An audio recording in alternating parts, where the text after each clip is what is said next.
కర్నూలు జిల్లా చెట్లమల్లాపురం గ్రామ శివారులో జరిగిన దారుణ రోడ్డు ప్రమాద ఘటన సంబంధించి 19 మంది అక్కడికక్కడే మృత్యువాత పడ్డారు. అయితే కర్నూలు ప్రసూన న్యాయ కళాశాల విద్యార్థులు చేపట్టడం జరిగింది. మనతో మాట్లాడడానికి న్యాయవాదులు ఉన్నారు, వారితో మాట్లాడదాం. సార్ చెప్పండి, ఈరోజు మృతుల కుటుంబాలకు సంతాపాన్ని తెలియజేస్తున్నారు, అసలు ఏంటి సార్?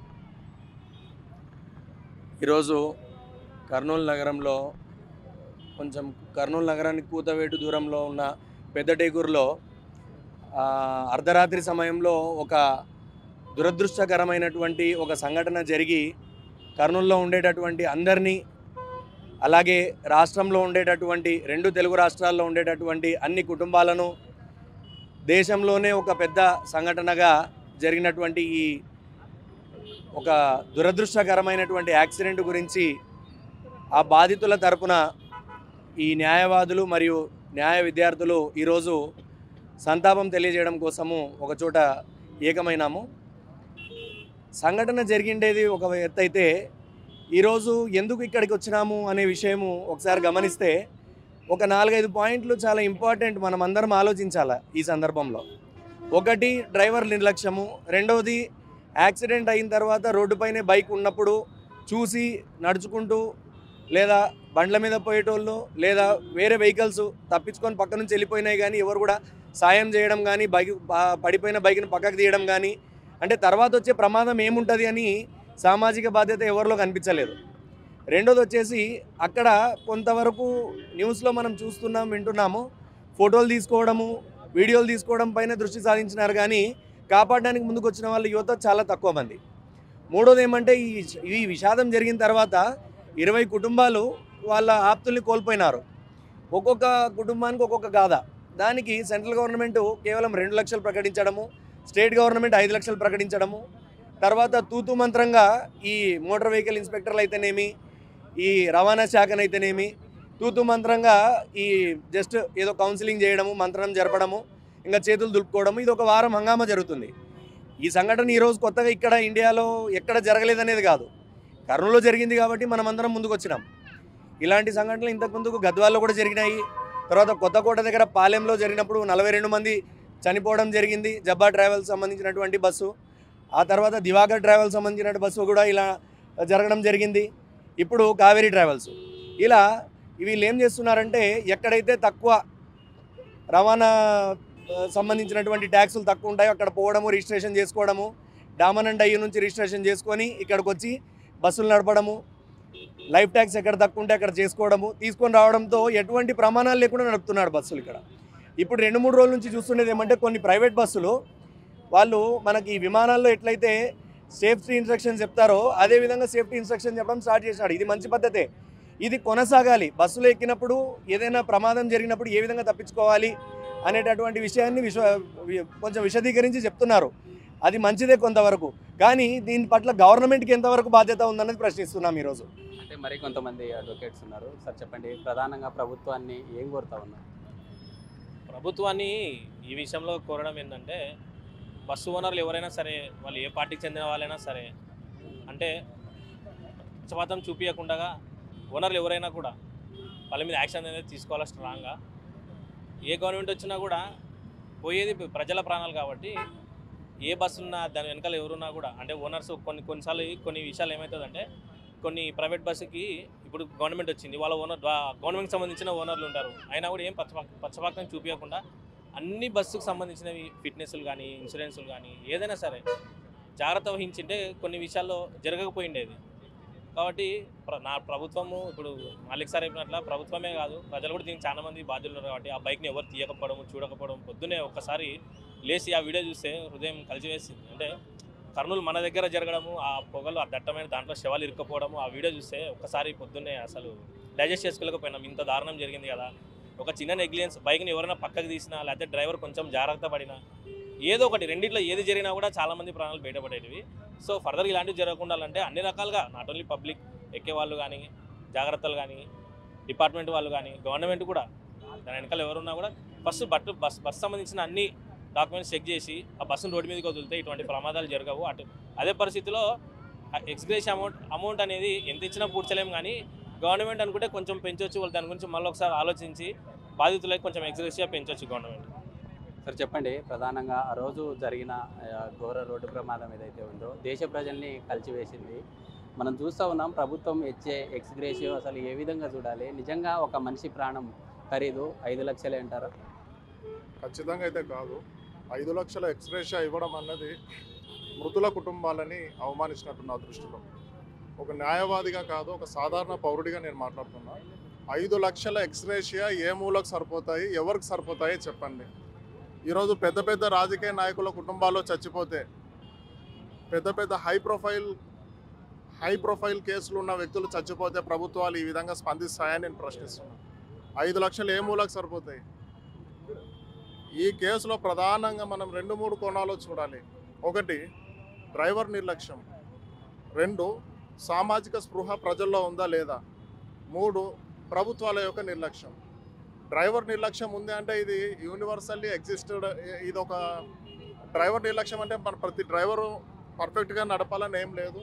కొంతమంది అదుపు తప్పి అంటే ఒక డిసిప్లిన్ లేకుండా నడపడము, సామాజిక బాధ్యత లేకపోవడం, స్పృహ లేకపోవడం వల్ల ఇటువంటివి జరుగుతున్నాయి. 2, ఈ ప్రభుత్వాలు ఏదైతే ధోరణితో పరిపాలిస్తున్నాయో, ఏ ధోరణి, ఏదైనా ఒక యాక్సిడెంట్ జరిగితే 1 వారం 10 రోజులు సర్ప్రైజ్ రైడ్లు చేయడము, ఇన్స్పెక్షన్లు చేయడము, ఫైన్లు వేసేయడము. నేను ఒకటే ప్రశ్నిస్తాను ప్రభుత్వాన్ని. ఇప్పుడు ఈ ఇన్సిడెంట్ జరిగింది కదా, ఈ ఇన్సిడెంట్ జరిగినప్పుడు ఎంతమంది బాధ్యులైన అధికారులని సస్పెండ్ చేసినారు? నేను ప్రశ్నిస్తున్న ప్రభుత్వాన్ని. ఒక్క అధికారినైనా సస్పెండ్ చేసినారా? అసలు ఎందుకు? అది హైదరాబాద్ నుంచి వస్తుంది. యాజ్ పర్ మై ఇన్ఫర్మేషన్ అది హైదరాబాద్ నుంచి వస్తుంది. కర్నూలు దాటి చిన్నటేకూరు 10 కిలోమీటర్లు దాటిపోయేంత వరకు ఒక్క చోట కూడా ఏ ఒక్క అధికారి కూడా తనిఖీలు చేయలేదా? బస్సులో మొబైల్ ఫోన్స్ తీసుకెళ్తుంటే ఎవరు పర్మిషన్ ఇచ్చినారో? ఒక ప్యాసింజర్ బస్సులో మొబైల్ ఫోన్స్, బ్యాటరీస్ ఉంటాయి, పేలిపోతే ప్రజల ప్రాణాలకు అది హాని కాదా? మరి సుమారుగా 250 కిలోమీటర్లు ప్రయాణించిన బస్సులో తనిఖీలు ఎక్కడ చేయలేదంటే తెలంగాణ, ఆంధ్రప్రదేశ్లో దీనికి సంబంధించిన రోడ్ ట్రాన్స్పోర్ట్ అధికారులపైన చర్యలు తీసుకోరా? అంటే ఏదో భిక్షం వేసినట్టు 5 లక్షల రూపాయలు వేసే వాళ్ళ మొహాన కొట్టేసే పోతారన్నట్టు ప్రజలని, చచ్చిపోయిన కుటుంబాలని అవమానించడమే. మేము ప్రభుత్వాన్ని కోరేది ఏముండదని న్యాయవాదులుగా మేము డిమాండే చేస్తాం. మా డిమాండ్ ఒకటే, అవమానించొద్దండి. రెండోది, ఈ క్లెయిమ్లో నెక్స్ట్ ట్రిబ్యునల్స్లో సెటిల్మెంట్ కోసం పెట్టుకుంటారు. క్లెయిమ్ సెటిల్మెంట్కి సంబంధించి విజయవాడలో వరదలు వచ్చినప్పుడు ఏ విధంగా అయితే ఇన్సూరెన్స్ కంపెనీలను పెట్టుకొని ఫాస్ట్గా క్లెయిమ్ సెటిల్మెంట్లు జరిగాయో, అలాగే ఈ కేసులో కూడా క్లెయిమ్ సెటిల్మెంట్లు అన్నది ఫాస్ట్గా జరిగేటట్టుగా చూస్తే అట్లీస్ట్ వాళ్ళకి న్యాయం చేసిన వాళ్ళు అవుతాం. నేను చివరిగా ఒక విషయం చెప్పదలుచుకున్నా.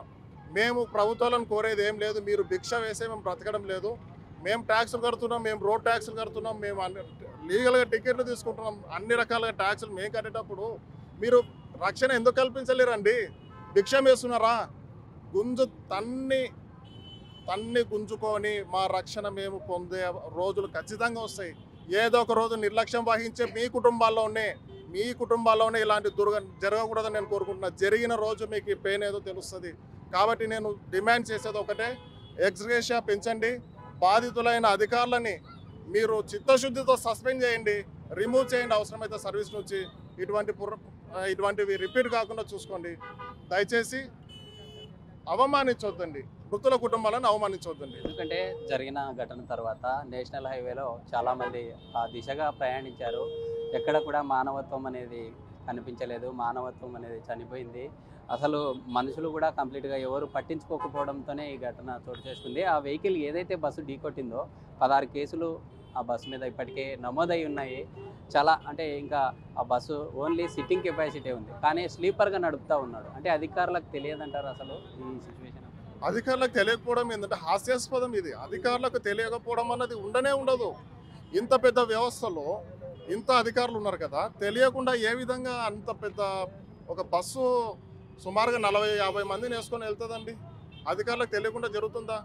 మనం ఒప్పుకున్నా ఒప్పుకోకపోయినా, మీకు నచ్చినా నచ్చకపోయినా ఒకటి మాత్రం వాస్తవం, ఈ ప్రైవేట్ బస్సులు అందరు కలిసి ఒక దందాగా ఏర్పడి రవాణా శాఖ అధికారులకి ఏ విధంగా చేతులు తరుపుతారో అందరికీ తెలుసు. ఇది మనం ప్రూవ్ చేయలేకపోయినా ఇది జరుగుతుందన్న విషయం అందరికీ తెలుసు. కాబట్టి ఇటువంటి దుర్ఘటన జరుగుతుంది. జరిగిన తర్వాత ఆశ్చర్యపోవడంలో జరుగుతుందండి. ఆశ్చర్యపోవాల్సిన అవసరం ఏముంది? ఇలాగ జరుగుతుంది, ఇది భారతదేశము, ఇట్లా నిర్లక్ష్యపూరితంగానే అధికారులు పనిచేస్తారు. మీరు ఓ మాట అన్నారు, 19 బస్సులు 19 వెహికల్స్ పాస్ ఓవర్ అయిపోయినాయి దాని నుంచి అని అంటున్నారు. ఏదైనా జరిగినప్పుడు ప్రభుత్వం ఏదో భిక్ష వేసినట్టు వేసేస్తుంది, అక్కడికి అయిపోతుంది. ఇంకా ఎవరికైనా సామాజిక స్పృహ ఎక్కడి నుంచి వస్తుంది? ఫస్ట్ మొట్టమొదటి రిఫార్మ్స్ అన్నది గవర్నమెంట్ నుంచే స్టార్ట్ అవ్వాలి. గవర్నమెంట్ నుంచే స్టార్ట్ అయితే గవర్నమెంట్ ఇష్యూ చేసిన జీవోల పట్ల ప్రజలకు అవగాహన ఉంటే, చట్టాల పట్ల అవగాహన ఉంటే, భయం ఉంటే ఇటువంటి డీవియేషన్స్ జరగవు. ప్రతి ఒక్కరు సామాజిక స్పృహతో పనిచేస్తారు. ఇది మొత్తంగా ఏదైతే బస్సు ప్రమాదంలో మృతి చెందారో వారి కుటుంబాలకి సంతాపం తెలుపుతూ ఉన్నారు. బ్రదర్ చెప్పండి, ప్రభుత్వాన్ని ఏం డిమాండ్ చేస్తారు? ప్రభుత్వం మొన్న జరిగినటువంటి బస్సు ప్రమాద బాధితులకు తూతూ మంత్రంగా 2 లక్షలు ప్రకటించారు. ఇది చాలా హేయమైన చర్య. ఎందుకంటే మృతి కుటుంబాలు చాలా, ఒక్కొక్క ఇంట్లో సుమారు నలుగురు ముగ్గురు అట్లా ఉన్నారు. అలాంటి కుటుంబాలని మనం ప్రభుత్వాలు దరిచేరి వాళ్ళకి ఆర్థిక సాయం చేయాల్సిన బాధ్యత ప్రభుత్వాల చేతుల్లో ఉంది. కానీ ఇక్కడ ఉన్నటువంటి ప్రభుత్వాలు, కేంద్ర ప్రభుత్వం అయితేనేమి రాష్ట్ర ప్రభుత్వాలు అయితే ఏంటంటే కేవలం 2 లక్షల రూపాయలు మాత్రమే ప్రకటించడం జరిగింది. అంటే ఇది చాలా సంఘటనలు జరిగినాయి. గతంలో అనేకమైనటువంటి ప్రమాద ఘటనలు జరిగినాయి. చాలా వరకు గత ప్రభుత్వాలు ఇచ్చినటువంటి ఎక్స్గ్రేషన్లు కూడా చాలా ఇచ్చినారు. అంటే దాదాపు 50 లక్షలను ప్రకటించినారు. దాఖలాలు కూడా, 1 కోటి రూపాయలు ప్రకటించిన దాఖలాలు కూడా ఉన్నాయి గత ప్రభుత్వాలు కూడా. ఎందుకంటే మనం ప్రభుత్వాలని ఇప్పుడు విమర్శలు చేయట్లేదు, కానీ ఇక్కడ ఇచ్చినటువంటి ఎక్స్గ్రేషన్ రూపంలో ఇచ్చినటువంటి సరైనటువంటి కాదని అంటున్నాం. నిన్న వచ్చినటువంటి కర్నూలుకు వచ్చినటువంటి కలెక్టర్ గారికి ఇచ్చాడు. ఆయన డ్రైవర్ వచ్చి 2 లక్షల రూపాయలు మాత్రమే ఇచ్చాడు. ఆయన అంటే అంత ప్రమాదం జరిగినా కూడా కలెక్టర్ ఆఫీస్లోకి వచ్చి అంత ధైర్యంగా వచ్చి కాసి ఆయన 2 లక్షల రూపాయలు ప్రకటించి వెళ్ళిపోయినాడంటే ఎంతవరకు ప్రభుత్వాలు ఏ విధంగా ఉన్నాయనేది మనం ఈరోజు తేటతెల్లం అవుతుంది. కాబట్టి ఇలాంటి సంఘటనలు జరగకోకుండా ప్రభుత్వాలు మొత్తం ప్రజల్ని చైతన్యపరిచి అందులో భాగంగానే ప్రభుత్వాలు కూడా వీటన్నిటిపైన కట్టడియాలనేది మేము లా విద్యార్థులుగా మేము ఖండిస్తూ ఉన్నాము. కాబట్టి దీనిపైన ప్రభుత్వాలు సక్రమంగా పనిచేసి అందులో భాగంగానే ఇక్కడ ఉన్నటువంటి ప్రజలు కూడా మనమంతా ఈ విధంగా అందరికీ బాధ్యతంగా మనము ఉండాలని, అందులో వచ్చి ప్రతి జరిగినటువంటి సంఘటన కూడా మనము తెలుసుకోవాలి. ఇలాంటి సంఘటనలు జరగకుండా కూడా భవిష్యత్తులో కూడా మన ప్రభుత్వాలను చేస్తూ బట్ ఏంటంటే ఇక్కడ బాధ్యతగా మన బాధ్యత ఉన్నది కాబట్టి దీన్ని నిర్లక్ష్యంగా వహించుకుంటూ మనం జాగ్రత్తలు పాటించాలని మనం కోరుకుంటున్నాం. నా పేరు రాజేష్. ఈరోజు ముఖ్యంగా 24వ తేదీ అర్ధరాత్రి దేశం ఉలిక్కిపడేలా కర్నూలులో జరిగిన సంఘటన చాలా బాధాకరం. ముఖ్యంగా మేము న్యాయ విద్యార్థులుగా చాలా బాధిస్తున్నాం. ముఖ్య ఉద్దేశం 24వ తేదీ జరిగిన సంఘటన వల్ల దేశం ఉలిక్కిపడింది. అలాగే దేశవ్యాప్తంగా ఉన్న బస్సు పర్మిట్, ఒక రాష్ట్రంలో బస్సు పర్మిట్ తీసుకొని ఆల్ ఇండియా వ్యాప్తంగా నడుపుతూ ఎవరు డ్రైవరు, ఎవరు క్లీనరు, ఎవరు స్లీపర్ అనే విధంగా తెలియడం లేదు. అలాగే ఆ రోజు జరిగిన సంఘటన చాలా దురదృష్టకరం, చాలా బాధాకరం. అలాగే చనిపోయిన వారికి న్యాయం చేయాలని, అలా ఎక్స్గ్రేషియో ఇంకా పెంచాలని మా న్యాయ విద్యార్థులు చాలా డిమాండ్ చేస్తున్నాం. అలాగే ముఖ్యంగా ఆర్టీఏ అధికారులు సంఘటన జరిగిన రోజు 2 రోజులు హడావిడి చేసి మిగతా రోజుల్లో ఎక్కడున్నారో ఏం చేస్తున్నారో అని దిక్కుతోచని పరిస్థితి. ఏదో విషయం జరిగినప్పుడు మాత్రమే 2-3 రోజులు హడావిడి చేసి మిగతా రోజులు ఎక్కడుంటున్నారో ఏం చేస్తున్నారో అని తెలియట్లేదు. ముఖ్యంగా ఇలాంటి సంఘటన మనకి పునరావృతం కాకుండా చాలా పకడ్బందీగా చేయాలని మేము న్యాయ విద్యార్థులుగా డిమాండ్ చేస్తున్నాం. నా పేరు మహేష్. ఇక్కడ నేను రెండు విషయాలు చెప్దాం అనుకుంటున్నాను. అర్ధరాత్రి ఒక యువకుడు మద్యం తాగి రోడ్డు మీద ఎందుకు వాహనాన్ని నడుపుతున్నాడు? ప్రభుత్వాలు ఏం చేస్తున్నాయి? ఏ విధమైన చర్యలు తీసుకుంటున్నాయి? ఇక్కడ మనం గమనించాల్సినది ఏంటంటే దాదాపు చాలామంది యువత మద్యాన్ని సేవిస్తూ రోడ్లలో తిరుగుతూ నానా రకాల ఇబ్బందులు అయ్యేలా చేస్తున్నారు. దయచేసి ప్రభుత్వం తగిన చర్యలు తీసుకొని వాళ్ళకు అవగాహన కార్యక్రమాలు నిర్వహించి తప్పకుండా యువతను మద్యం సేవించి లేదా మిగతా వాళ్ళు ఎవరైతే మద్యం సేవిస్తుంటారో వాళ్ళందరికీ కౌన్సిలింగ్ ఇచ్చి దయచేసి అటువంటి పనులు రోడ్ల మీద చేయకుండా ఉండాలని మేము డిమాండ్ చేస్తూ ఉన్నాం. అదేవిధంగా ప్రధానంగా ఇక్కడ జరుగుతున్నది ఏంటంటే ప్రైవేట్ బస్సుల పైన ఎందుకు ప్రజలు ఎక్కువగా ఆధారపడుతున్నారు? ప్రభుత్వ బస్సులు ఏమవుతున్నాయి? రైళ్ళు ఏమవుతున్నాయి? ప్రభుత్వ సంస్థలు రోజు రోజుకి నిర్వీర్యం అయిపోతున్నాయి. వాటిని బలోపేతం చేయాల్సిందిగా మేము కోరుతున్నాము. ఎందుకంటే ఈరోజు ప్రభుత్వ సంస్థలు నిర్వీర్యం అయిపోవడం వల్ల ప్రజలు వాళ్ళ పనులు చేసుకోవడం కోసము ఎక్కువగా ప్రైవేట్ సంస్థలపైన ఆధారపడాల్సి వస్తుంది. ఈ క్రమంలో ప్రైవేట్ సంస్థలు ఎన్నో రకాలుగా నియమ నిబంధనలు ఉల్లంఘిస్తూ ప్రజల ప్రాణాలతో చెలగాటమాడుతున్నారు. ఇటువంటి పరిస్థితులలో మేము ప్రభుత్వాన్ని డిమాండ్ చేసేది ఏంటంటే, దయచేసి ప్రతి నియమ నిబంధనలు పాటించని ఎటువంటి ప్రైవేట్ సంస్థ అయినా సరే వాటిపైన చర్యలు తీసుకునే విధంగా, అలాగనే ప్రభుత్వ సంస్థల్ని బలోపేతం చేసే విధంగా, సామాన్యుల భద్రత కొరకు అధికారులు కూడా నిత్యము పనిచేసే విధంగా కోరుతున్నాము. అదేవిధంగా ఇంకొక ముఖ్యమైన విషయం ఏంటంటే, ఈరోజు ఈ రోడ్డు ప్రమాదం బారిన చనిపోయిన వాళ్ళది ఎంతో ఘోరమైన విషాదము, అటువంటిది ఎవరికి జరగకూడదు. కానీ ఈ కర్నూలు జిల్లాలో జరిగిన ఈ సంఘటన ప్రపంచ వార్త అయింది. కానీ ఇదే కర్నూలు జిల్లాలోన కొన్ని వేల మంది కూలీలు, దినసరి కూలీలు రోజు రోడ్డున పడి రోడ్డు ప్రమాదంలో మరణిస్తున్నారు. కానీ వాళ్ళ గురించి మనం ఎవ్వరం కూడా మాట్లాడడం లేదు. సో దీనిపైన కూడా ఈ వైఖరిని కూడా మనం ప్రశ్నించాల్సిన ఆవశ్యకత ఎంతో ఉంది. ఎందుకంటే అందరికీ నమస్కారం. ముఖ్యంగా ఈ సంఘటనలో మనం గమనించాల్సింది ప్రజల్లో సామాజిక బాధ్యత, పొరుగువాడికి తోడుపడాలా అనే విషయం మన గురజాడ అప్పారావు చెప్పినది ఎవరు కూడా పాటించడం లేదు. ఇప్పుడు మనం చూస్తే ఎర్రిస్వామి ఆయన సామాజిక బాధ్యత లేదు, దాన్ని పక్కకు తీయలేదు. 19 బస్సులు పోయినాయి. ఈ 19 బస్సుల్లో ఏ ఒక్క డ్రైవర్ కానీ ఏ ఒక్క ప్యాసింజర్ కానీ సామాజిక స్పృహతో ఆలోచించింటే ఆ బండిని పక్కకు తీసింటే 20 మంది ప్రాణాలకు కలిగేది. కాబట్టి నేను కోరేది ఏమంటే, ప్రజల్లో సామాజిక సేవ, సామాజిక బాధ్యతను పెంచనీక స్వచ్ఛంద సంస్థలు, ప్రభుత్వము కార్యాచరణ చేయాల్సిందిగా కోరుచున్నాను. Thank you. అయితే మరి కొంతమంది ఉన్నారు, వారితో మాట్లాడదాం. అన్న చెప్పండి, ఏంటి ప్రధానంగా మీరు ఏం డిమాండ్ చేస్తా ఉన్నారు ప్రభుత్వం? సరే, ఈరోజు మేము ప్రసన్న లా కాలేజ్ స్టూడెంట్స్ తరఫున మొన్న చిన్న టైకర్లో జరిగిన బస్ ఇన్సిడెంట్ 19 మంది చనిపోవడం జరిగింది. ఇది కొత్తగా ఈ రోజు ఒకటే కాదు, ఇంతకుముందు మనకు ఒక 4 సంవత్సరాల క్రితం ఇలాంటిదే బస్ యాక్సిడెంట్ జరిగింది. ఈ ప్రభుత్వం అయితేనేమి, గత ప్రభుత్వాలు అయితేనేమి తూతు మంత్రంగా ఆ బస్ ఇన్సిడెంట్ని జరిగినప్పుడు ఏదో పరిహారం కింద 2 లక్షలు 3 లక్షలు ఇచ్చేసి గవర్నమెంట్ చేతులు దులుపుకొని వెళ్ళిపోతుంది. మేము లా స్టూడెంట్ తరఫున ఒకటే చెప్తున్నాం, మేము ఇప్పటి నుండి వదిలే ప్రసక్తే లేదు. ఇలాంటి జరిగిందంటే సమాజం మీద మాకు ఎలాంటి బాధ్యత ఉంటుందో మాకంటే ఎక్కువగా ఈ గవర్నమెంట్కి ఖచ్చితంగా ఉండాల్సిందే.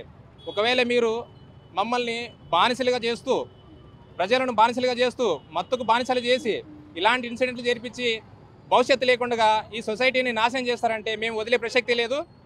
మేము మా కాన్స్టిట్యుయెన్సీ, మన కాన్స్టిట్యుయెన్సీ మనకి బాధ్యతలతో పాటు మనకి చాలా ఆర్టికల్స్ ఇచ్చింది. మిమ్మల్ని వదలం. మీరు బాధ్యతగా పనిచేయకపోతే మేము పబ్లిక్ లిటిగేషన్ ఇంట్రెస్ట్ వేస్తాం, అలాగే హ్యూమన్ రైట్స్ కమిషన్కి వెళ్తాం. మిమ్మల్ని మీరు బాధ్యతగా చేస్తూ ఈ సొసైటీని ముందుకు నడిపి మాలాంటి లా స్టూడెంట్స్ తరఫున మీరు మా సజెషన్స్, మా అడ్వైస్ తీసుకొని ఈ సొసైటీని ఇంకా మెరుగ్గా అభివృద్ధి చేస్తారని చెప్పేసి కోరుకుంటున్నాం. మీకు ఎలాగ ఓటేసామో, మాకు ఎలాగైతే హక్కు ఉందో మిమ్మల్ని చొక్కా పట్టుకొని అడ్డిగి మా బాధ్యతని, మా సొసైటీని అభివృద్ధి చేసే దాంట్లో మేము వదిలే ప్రసక్తి అయితే లేదు.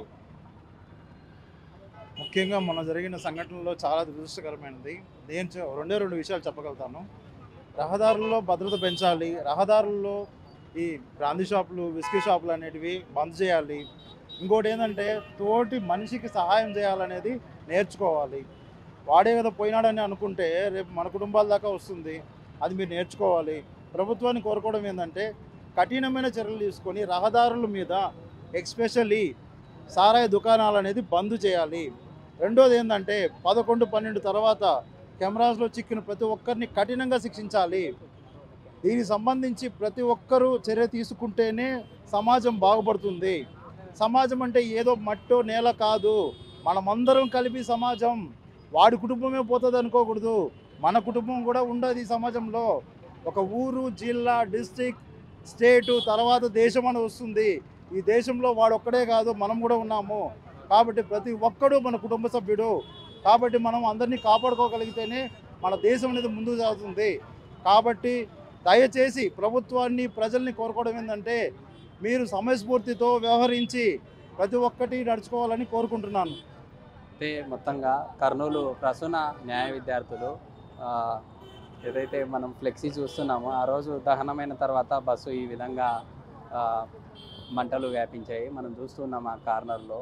మండిన తర్వాత ఆ విధంగా ఏదైతే బస్సు ఉందో అందులో 19 మృతదేహాలు ఉన్న పరిస్థితి.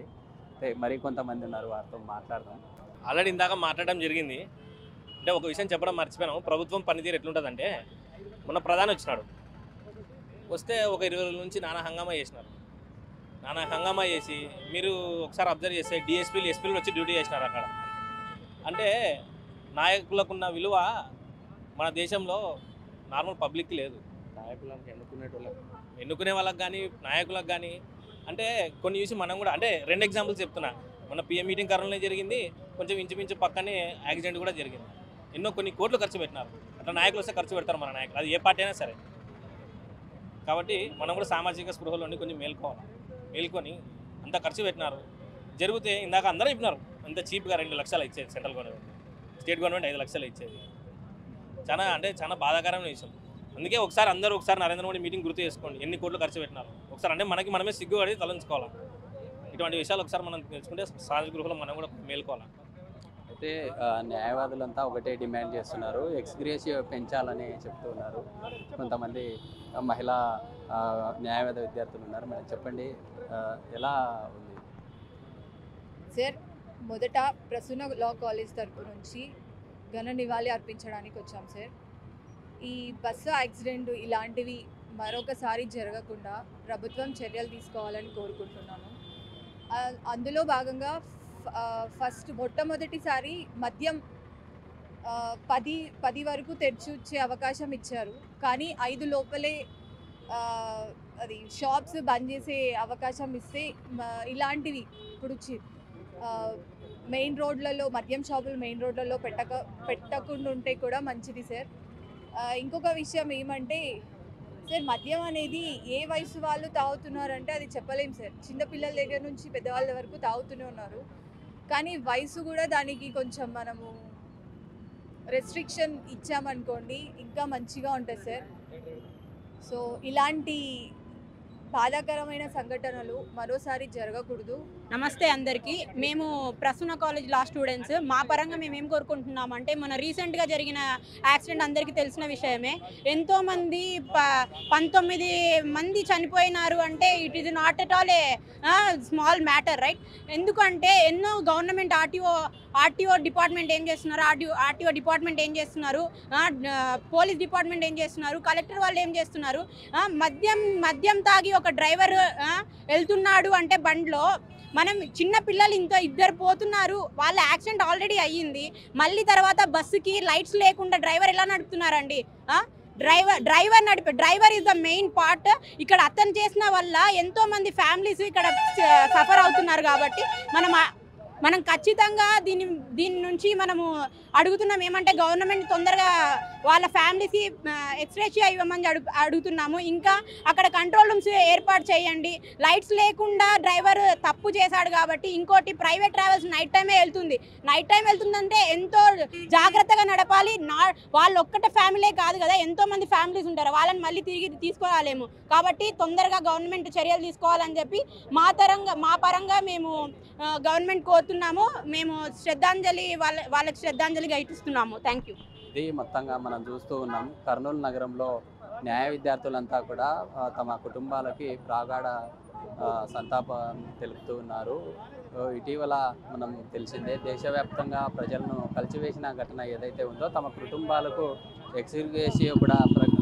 ఎక్స్గ్రేషియో ప్రకటించి తమ కుటుంబాలను ఆదుకోవాలి. కేవలం కేంద్రం ఇచ్చే 2 లక్షలు కావచ్చు, లేదా రాష్ట్ర ప్రభుత్వం ఇచ్చే 5 లక్షలు కాకుండా ఎక్స్గ్రేషియో పెంచి తమ కుటుంబాలకు న్యాయం చేయాలంటూ కూడా విద్యార్థులంతా కోరుతున్న పరిస్థితి. ఇప్పుడు Sriram, big TV, Kurnool. For more videos like this, subscribe Big TV channel.